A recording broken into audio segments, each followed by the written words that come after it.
Okay, today we're out in the shop and I was working on some hubs for bird wings, bird wing whirligigs, and I found these set I have here. I made these probably a year ago, so I dug them out and look, these are all the same direction. So to finish up the batch that I had made, I needed to make, I haven't done this yet, 1, 2, 3, 4, 5 opposite direction of these hubs. So here's what I'm talking about. Here's the pelican I made. These wings will spin in opposite directions when the wind blows. This is the exact same hub that I'm showing you.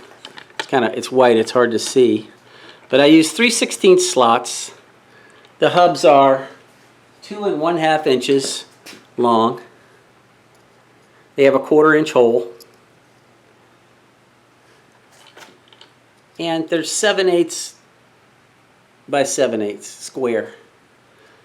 The slot is 3/16 and it's at an angle of 35, 37 degrees. You can use anything from 30 degrees to 55 degrees, something like that. I find for these bird wings and my airplane propellers that I build, 30, 37 degrees. It's hard to get that accurate on most of these table saw miter gauges, but 37 degrees, everybody asks, that's what I use. Here's a set of replacement bird wings. These are using the exact same hubs. These have a 1/4 inch hole. These are opposite. Now the way you tell that they're going to be opposite when you make them is they'll either be like, upside down V when you eyeball them end on. So these are going to rotate opposite. And you can see if they don't have that upside down V shape, they'll be the same direction, like this. Let's cover that up. You see that? Even when I flip it over, that makes no difference. You can flip them over, you can stand on your head, you can jump up and down. It won't work at 37 degrees. The only way it works is if you use a 45-degree angle, and that gets a little tricky. I did a whole video on that after a viewer suggested that I could just flip it over and cut it the other way, but it has to be 45 or it won't work. So here's the problem. This is my old Harbor Freight on sale table saw, plastic, taking a lot of junk off of it, that it had all kind of gadgets on it. But, it gets the job done. But here's the problem. On most of my whirligigs that I build, I have, in the past, I've used this. This is a wobble blade. And you can set this wobble by turning this dial, and it's got the sizes of the slot it will cut. So it just wobbles while it cuts, and it does vibrate a little bit, but not too bad. Especially, I use 3/16. That's the smallest slot size dado that you could cut with this. It's 3/16. I have to cut a few trial pieces before I actually start cutting hubs, so that I know I'm right on 3/16. You don't want them too wide, your blades will fall out, the glue won't hold. You want them too tight, you break it. The hub will break or split when you force the blade in if it's too tight. So this is the wobble type blade. Got this on eBay, 20 bucks. You find them at their flea markets all the time.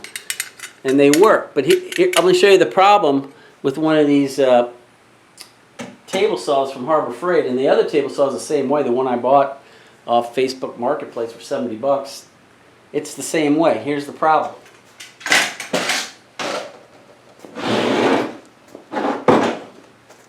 Check this out. Okay, here we are. Flip this over. And, for one blade, this is fine. There's plenty of room for one blade. But when you go to a dado set, any dado set, this one here, even after you take the washer off, right? There's not enough thread here. Try to get you in, you can see this. It's really not enough thread to be safe. I mean, I don't even know if it's a good idea to not have the washer, the inner washer on there. It's got the drive on it, right? It's got the square for the drive. It's got the drive on it. So without the drive, I don't even know if it would turn when it hit the wood. Because this doesn't have any, you know, any square, any flap for it to turn on. So that was my problem. Okay, let's go to Lowe's, right? So I went to Lowe's and I bought, this was on sale. Nice, right? DeWalt Dado blade set from Lowe's, 88 bucks. It's got all kinds of blades in here. It's got spacers and inserts. So here's the problem. When I put the single blade on here, the thinnest slot you can cut with this is 1/4 inch. That's it. You know, it fits, but I want 3/16. I don't want 1/4 inch. Okay, so which leads me to the next, the solution I came up with. Looking at those spacers, it's got a bunch of them in here. That gave me an idea. So it's back to Harbor Freight, right? Let's put this back together. By the way, these Harbor Freight blades that I bought, it's really funny. If you put them on most table saws, you put the writing out, and that'll give you the correct direction for the angle of where the blades are cut. This one is backwards.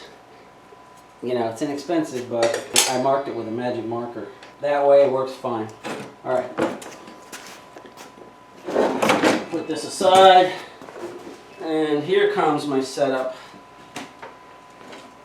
The old Facebook Marketplace table saw. I bought this table saw, drove all the way up to pick it up, and hoping that this would fit. Guess what?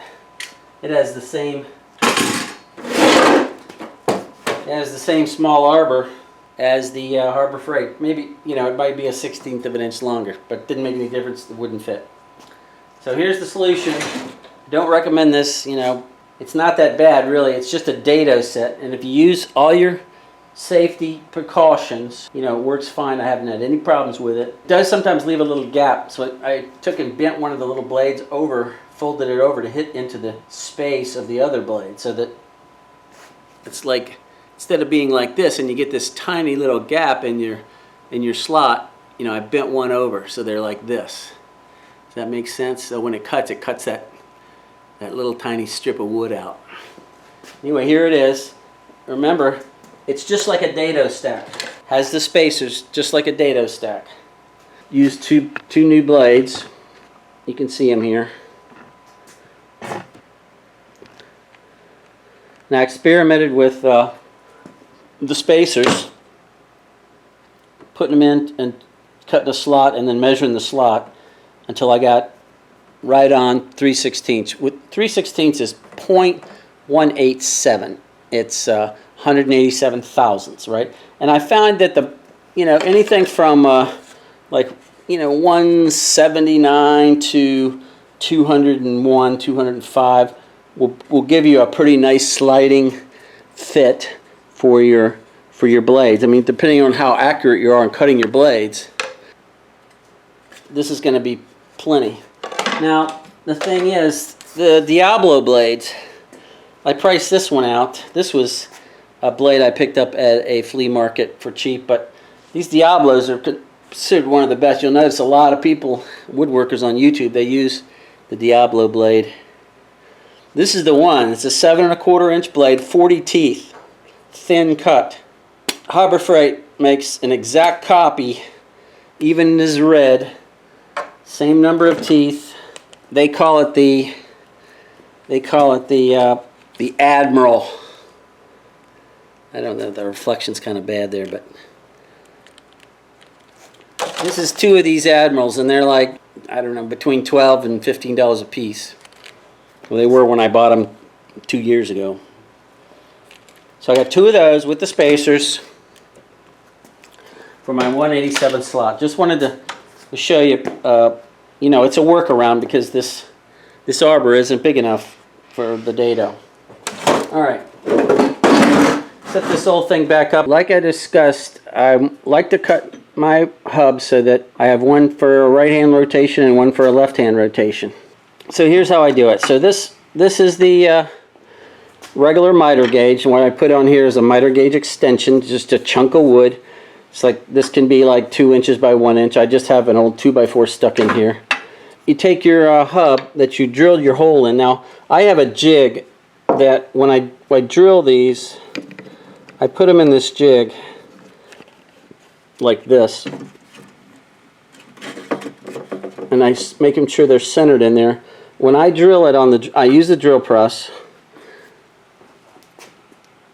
and when I drill this makes sure that these come out dead center, so your blade won't be, you know, lopsided, and it'll spin in the lightest breeze and evenly, and it won't shake apart. So I use this jig, and what that also does, it keeps them all exactly the same, so the left blade and the right blade are exactly the same. And I use that hole, you can see here, I use that hole to hold the hub while I'm cutting it. And I used to just, all I have is a bolt through here. This is a 1/4 20 nut. This is a 1/4 20 bolt. It goes all the way through. It's got to be fairly long, like 3.5 inches.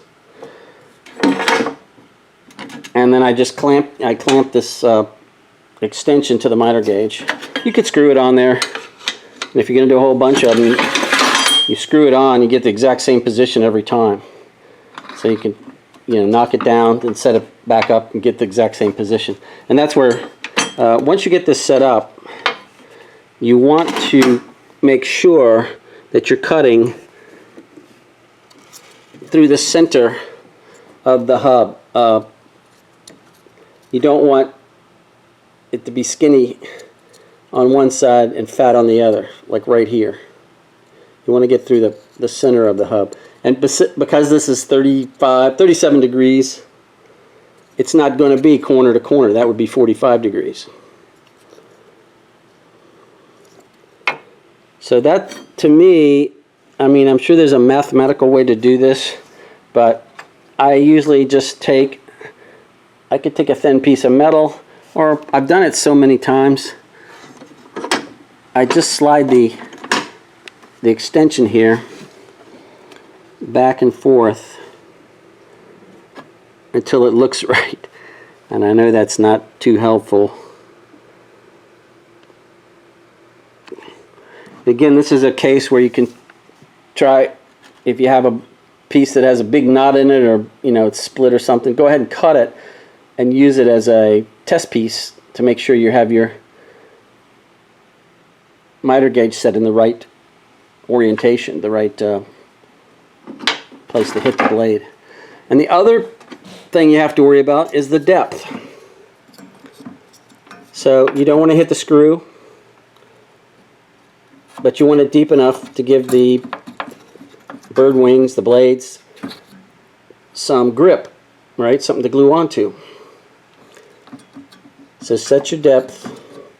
I usually, what you can do is take this out of the miter gauge and just compare it like this.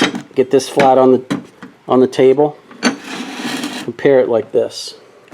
So I can see here I'm close, but I'm not going to hit my screw or my bolt, and it's going to be the right depth, because this is a good one, you know, that I made. Everything came out right, and you know, I put this one on there and compare it.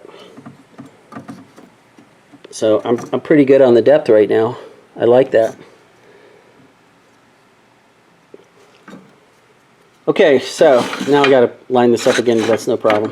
The other consideration is you can just, you know, take a ratchet and tighten this up. Make sure it's good and tight so that it doesn't You don't want the turn when it hits the blade. That's gonna screw everything up. So I came up with, I have an old, like a barn hinge here, just basically a piece of 1/8 inch metal, and then I have a wedge that I wedge down in here to hold it. And this makes it, you know, I could take it apart, one turn of the bolt, put another one on. So I could do this very rapidly. That holds. But before you cut, again, there's another consideration, and that is you don't want to have this locked in at an angle. That's not going to be any good. So get your square out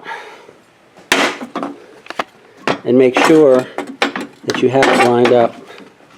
That you have the hub blank. I call this the hub blank. You may have that lined up with the square to the table, 90 degrees to the table.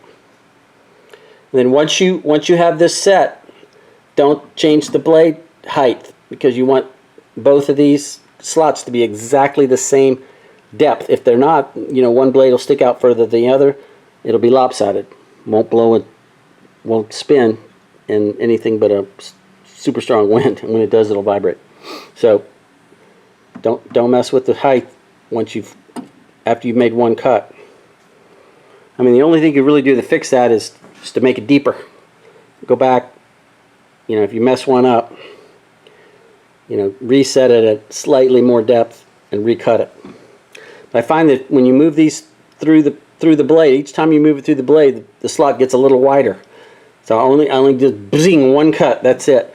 If you go back and forth with it every time you go through the blade, since the blade vibrates a little bit, it opens up the slot even wider. Okay, so let's do a couple, and I'll show you what I mean. So I'm double checking this. It is square. Now I'm gonna lock this in with my little wedge. That's not going anywhere. Okay, I use this. I use the clamp. This is a 4-inch C clamp, and that makes a pretty good handle. Keeps your hand away from the blade. Don't forget to put on your safety goggles. Here we go.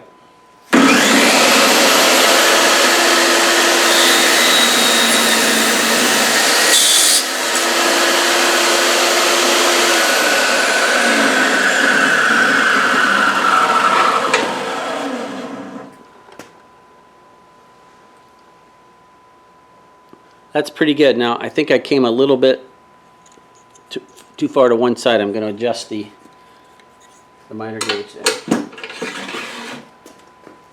Loosen it up and see which way I need to go.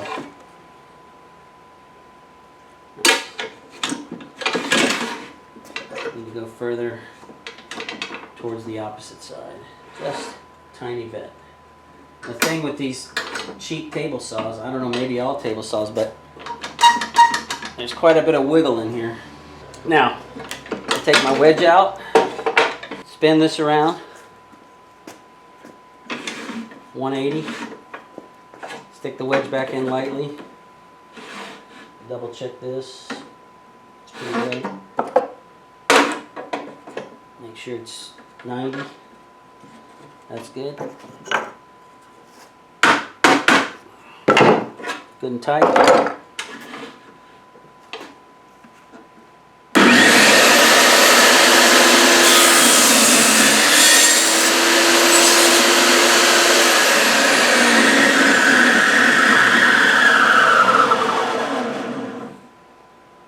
Pretty good.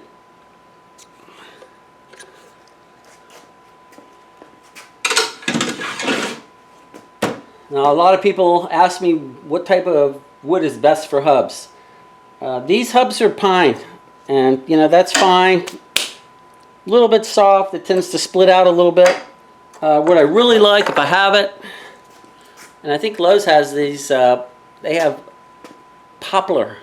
Slightly green, doesn't have a lot of grain, but it doesn't split out. It's easy to work with. It's really nice wood. And look out, I made one real tiny one. These are round hubs. I use poplar in all my round hubs. So let's check this thing. Here's the way I take it apart. pull the wedge out, give it a little knock. It's loose. Now I can turn the nut by hand. Pull the hub out. And this is pine. You see it splits out there a little bit. Yay! Just what I need. I needed 5, but I have a few extras here these are made of cherry. I'm going to see how those turn out. So one other thing, I will explain this again. I've talked about it, but when you want these to be opposite, in order to cut the opposite blade angle, slot of the opposite angle, here's what you have to do. You have to take this out, push this back in here, and then you have to turn the miter gauge to the opposite 37 degrees or whatever the heck it is. So then none of this fits anymore, right? So you have to turn all this around.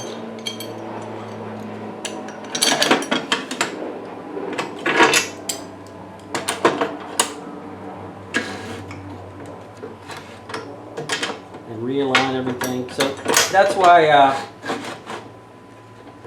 it's a little bit of a pain. If you're just making one, no big deal, but I wanted to make a batch, so I rigged up this. This is another video I made. This is a little sled. It just slides through like this. It slides through, and I can do 6 hubs at a time, 3 one way and 3 the other. And that works pretty good. It takes quite a bit of setup, but once you get it set up and you get going on a batch of blanks, it works pretty good. And you look at my other video and you'll see how that works. And actually, I think some of these ones that I cut were cut with that sled.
Here's another set.